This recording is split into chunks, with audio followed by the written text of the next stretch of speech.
자, 오늘 그러니까 대통령 탄핵 말고 그 전에 다른 국무위원들 탄핵에 대한 헌재 판결이 나왔지 않습니까? 그렇죠. 그 판결이 나오면서 이 판결에 대한 결과 때문에 여러 가지 얘기가 좀 많이 나오고 동시에 저도 엄청난 찌라시를 지금 받고 있거든요, 요즘에. 대표님 정말 찌라시 많이 받으실 것 같아요. 많이 받죠. 자, 일단 법원은 판결, 네. 헌재는 결정입니다. 네, 결정이에요. 예, 용어 그렇습니다. 네, 결정. 자, 오늘 네. 결정이 나왔는데 감사원장하고 검사 3명, 그중에 중앙지검장 이렇게 해서 다 8대 0이 나왔어요. 그러면서 이제 그럼 이걸 어떻게 해석을 할 거냐. 근데 뭐 별로 해석할 게 없어요. 이거는 원래 탄핵감이 안 되는 거니까 그렇죠. 그냥 당연히 8대 0이라 나오는 건데 시일이 98일이나 걸렸다. 그래서 98일 동안 이 사람들이 직무정지 상태에 있어서 중앙지검도 수장이 없는 상태 대행 체제로 움직였을 것이고 감사원도 원장이 아닌 원장 대행 체제로 뭐 감사위원 중에 네. 가장 최선임자가 맡는 그 다 저쪽 사람들 아니었어요. 문재인 네네. 임명한. 그래서 참 목불인견 수준의 일들이 있었는데 어쨌든 끝났다. 그렇죠. 근데 여기에 이제 뭐 소수 의견도 있고 하는 걸 가지고 민주당에서 굉장히 많이 뭐 본인들의 정당성, 주장의 정당성을 뭐 얘기하는데 그까지 뭐 보실 필요는 없어요. 뉴스 많은데. 네. 그러니까 민주당이 항상 이 사람들은 변명하려고 이거 갖다 붙이고 저거 갖다 붙이고 하는데 결론은 뭐예요? 니네 왜 이 탄핵 왜 했어잖아요. 네. 현재 얘기는 이게 탄핵거리야? 이거지. 뭐 지적할 수 있고 위법이라고 볼 수도 있는 상황이 있는데 위법하다고 다 탄핵하는 거 아니잖아요. 근데 이 사람들이 뭐 나쁜 표현이지만 뭐 과도 정도 쓸 일에 뭐 소잡는 칼을 갖고 온 거예요. 네. 그걸 29번이나 쳤다는 거 아닙니까? 그러니까 이거 다시 돌려야 되는데 그 사이 이미 피해 본 거는 많이 있잖아요. 네. 그러니까 이런 짓 하면 안 된다. 그 민주당 내부에서도 지금 자기네들이 전략적 실수라는 게 지금 최상목 대행이라든지 아니면 더 나가가지고 뭐 심우정 검찰총장을 탄핵시켜야 되는데 탄핵시키면 여풍 불 것 같아서 지금 못한다는 거 아닙니까? 그러니까 21대 국회 때 20번 네. 윤 대통령 집권 이후에 그다음에 작년 4월에 이제 선거에서 5월부터 22대 국회 들어와서 9번. 그래서 29번 했다는 거예요. 근데 이거를 이제 감추려고 김용민이라는 사람은 22대 국회 들어서 계엄 전날까지 딱 한 번 했는데 뭘 줄타내기냐 또 이런 얘기 하고 있잖아요. 아유. 그러니까 이런 걸 잘 봐야 된단 네. 말이에요. 그런 사람 말을 인용도 하면 안 돼요, 사실은. 네. 근데 이런 나쁜 놈들이 죄송합니다. 이런 몰지각한 네. 사람들이 국회에 앉아 있다. 그래서 투표 잘하셔야 된다는 말씀 드리는 겁니다. 그 저는 소수 의견 가지고 지금 민주당이 변명하는 것도 저 나중에 자기네들 발목 잡을 겁니다. 소수 의견 가지고 그렇게 방어하면 나중에 대통령 탄핵 결과라든지 추후에 아니면 민주당이 지금 탄핵한 게 많지 않습니까? 거기 나오는 소수 의견들에 대해서 다 어떻게 그때는 변명할지 참 민주당은 뒷생각 안 하고 일하는 게 보입니다, 진짜로. 예. 네. 그런 생각이 들었고, 자, 그럼 다음 기사 보여주시겠어요? 그러면서 이제 저희 당도 지금 생각보다 이 좀 분위기가 심상치 않게 돌아가긴 하더라고요. 네. 원래 그랬어요. 저걸 이제 신친윤이라고 해서 네이밍을 김나윤 해서 김기현, 나경원, 윤상현 이렇게 하니까 네. 뭔 일 났나 보다 하지만 뭐 다 알 수 있는 내용이었고 이제 핵심은 저기서 김나윤이 중요한 게 아니라 신친윤이라는 게 중요한 겁니다. 네, 네. 그러니까 뭐 찐윤이네, 친윤이네, 조금 멀면 멀윤이네, 비윤이네, 반윤이네 이런 말이 있었지만 네, 네. 일단 친윤이 없어진 거예요. 찐윤이. 그렇죠. 찐윤이 없어요. 의미 있는 찐윤이 없어졌다는 얘기예요. 그러니까 권력이 공백이 생긴 거예요. 윤 대통령 옆에서 항상 뭔가를 상의하고 전국을 운영하던 그 카운터 파트가 없어졌다.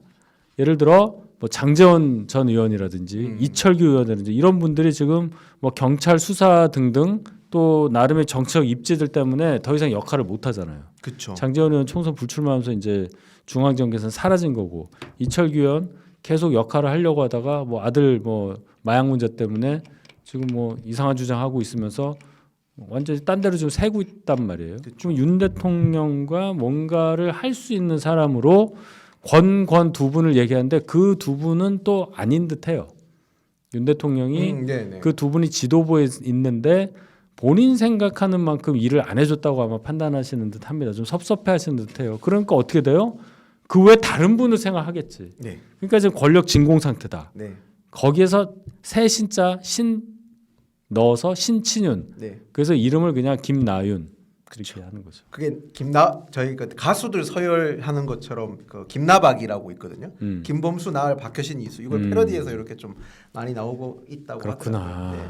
그런 얘기도 있고 그러면서 동시에 지금 이제 정말 탄핵이 가까워 오니까 그 결정이 가까워 오니까 다들 걱정하는 게 결정이 난 날 정말 무슨 일이 나는 거 아니냐라는 좀 그런 우려가 굉장히 많이 나오더라고요. 그래서 그건 정말 걱정합니다. 저도. 네, 진짜 걱정도 많이 돼. 경찰들이 지금 FTX 훈련을 하더라고요. 서울 시내 그게 한복판에서. 뭐예요? FTX 훈련이 필드 트레이닝 엑서사이즈라 그래서 원래 군이 하는 훈련입니다. 오. 야외 기동 훈련이고 오. 경찰들 같은 경우는 야외 기동 훈련이라는 대신에 검열이라 그래서 공터라든지 시민들 안 보는 데서 자체적으로 훈련을 하는데 경찰이 서울 시내 한복판에서 기동 훈련을 하더라고요. 이게 네. 지난번 8년 전 사례가 큰 작용을 했다고 봅니다. 그때 네 분이 안타깝게 목숨을 네. 잃으셨는데 탄핵 선고 날 그때 왜 그랬냐면 경찰 그 차벽 네. 역할하던 경찰차가 탈출을 당해요. 네, 탈취당했습니다. 한 대. 이게 결국 이게 네. 넘어가요. 네, 그때 이 올라가 계셨던 분들이 떨어져서 네, 네, 또 깔려서 그런 식으로 해서 사상자가 발생을 한 거거든요. 네, 네. 그래서 지금 어떻게 경찰이 얘기를 하냐면 헌재 주면 100m 둘레를 완전히 진공 상태로 만들겠다. 네, 드론도 못 띄우고. 네. 그럼 이제 100m 떨어지면 대충 위치가 안국역 사거리학교 이렇게 그렇죠. 대충 보면은 느낌이 와요. 네. 그럼 거기는 글쎄 100m 떨어졌기 때문에 그 공간이 좀 좁아요. 네, 좁습니다. 동네가 좁잖아. 좁죠. 그 네, 엄청 길이 좁죠. 율곡로 네. 이런 네. 율곡로인가 하여튼 거기가 그래서 그때보다 조금 더 밀집도가 떨어질 테니 경찰이 이 시위 막기에는 좀 좋은 상황이 좋은 상황을 만들려고 좀 굉장히 노력을 하고 연구를 많이 할 거다. 네, 네, 네. 그때보다 훨씬 더 위험한 상황이니까요. 네, 권역을 나눠가지고 훈련을 하고 있고 그 다음에 이제 가포 비상령이라서 경력 100% 가동을 지금 내릴 것 같다고 얘기도 하고요. 그리고 주유소도 근처에 다 영업 주유소 중지시킵니다. 있지. 근처에 네. 있습니다. 그 주유소도 100m 이내에 있는 주유소까지도 영업을 그렇죠. 정지시키려고 한다 하더라고요. 헌재에서 밑으로 나오면 딱 여기 오른쪽에 하나 있고 네, 하나 있습니다. 셀프 주유소 하나 있잖아. 셀프 주유소 하나 있죠. 기억나지. 네, 예. 그만큼 지금 되게 결정이 나는 날은 정말 나라 전반적으로 정말 엄청 시끄러울 것 같은데 저희가 그래도 저희는 이제 지성인이니까요. 네, 전부 다 나오는 그래요. 결과에 대해서는 다 겸허하게 받아들이는 게 맞을 것 같다는 저는 생각을 합니다. 네, 그런 생각이 많이 드는데 모르겠습니다. 지금 어찌 보면 처음에는 보수 진영에만 대해서만 결정에 승복해야 된다 그런 얘기를 하다가 요즘은 민주당 분들도 그런 얘기를 해야 될 것 같은 시기가 온 것 같아요. 지금 민주당 쪽도 장난 아니거든요. 그러니까 이거 모릅니다. 네. 사실은 이제 제가 몇몇 방송에서 얘기했는데 다시 한번 반복을 하면 윤 대통령 변론기일은 늘리고 늘려서 11번밖에 안 했어요. 네, 박근혜 대통령 17번 했습니다. 네. 변론기일 여는 것과 선고기일까지의 그 기간을 뭐 예가 별로 없어서 단순 비교하기는 어렵지만 박 대통령 때 11일 걸렸어요. 최종 변론기일 있은 다음에. 네, 네. 근데 지금 벌써 14일, 15일, 16일째거든요. 오늘이. 노무현 대통령 때도 14일, 2주일 만에 선고를 내렸단 말이에요. 네. 그럼 왜 이렇게 길어지냐는 생각을 할 거예요. 그렇죠. 그 왜 이렇게 길어지느냐. 그래서 이제 서로 불안해하는 거예요. 서로. 네. 서로. 인용 생각하는 야당에서는 이거 뭐좀 이상한 거 아니야? 서로 싸우나 이렇게 생각할 거고 네. 기각 생각하는 분들도 아주 빨리 해서 대통령 그렇죠. 빨리 이거 복귀시켜야지 이제 이런 생각을 하시는데 일단 쟁점이 많아요. 네. 쟁점이 처음에 얘기한 게 5개였어요. 5개. 근데 지금 들어보니 그걸 4개로 정리했다고 하는데 어떻게 4개가 되는지 모르겠고 사실 4개가 확실한지 모르겠는데 이렇습니다. 일단 5개.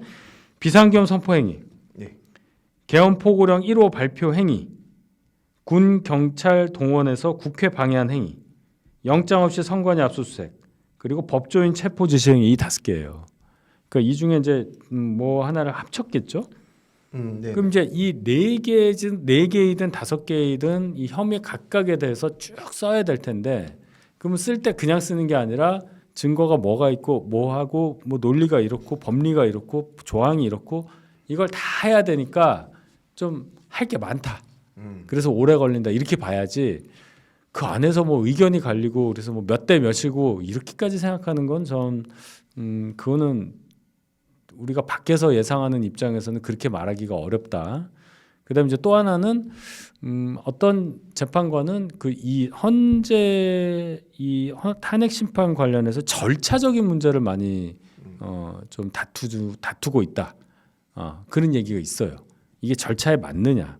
네네. 헌법재판소에서 진행하는 과거의 탄핵 심판에 있어서의 절차가 맞느냐? 그럼 그 무슨 절차를 얘기하는가? 그것까지는 모르겠습니다만은 뭐 청구인 적격이라든지 국회에서 뭐 어떻게 한 부분, 그 다음에 뭐 여러 가지 증인 신문 과정에서 공수처 내란죄 관련해서 수사권 없는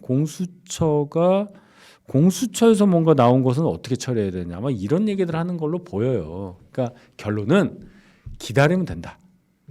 기다리는데 밖에서 시위하고 집회하고 뭐 한다고 해서 그게 바뀌겠어요? 논리인데. 그렇죠. 밖에서 시끄럽다고 1 더하기 1이 2가 3이 됩니까? 그렇죠. 그렇게 안 되잖아요. 그래서 우리가 그 정도 생각하자. 이런 얘기입니다. 그 막으려고 지금 뭐 삼보일배하고 삭발해서 삭발한 머리카락 가지고 집신을 만들어서 뭐 헌재 보내겠다고. 뭐 전설의 고향이야. 뭐야. 전설의 고향 아세요? 옛날에? 저까지는 제 세대까지. 그게 신전설의 고향이야. 그거는 우리 옛날에 저 흑백 TV 때 정말 전설의 고향 흑백 TV에도 있었나요? 처음 무지하게 무서웠어 정말. 잊을 수가 없어. 그거는 몰랐어요. 전설의 고향. 네.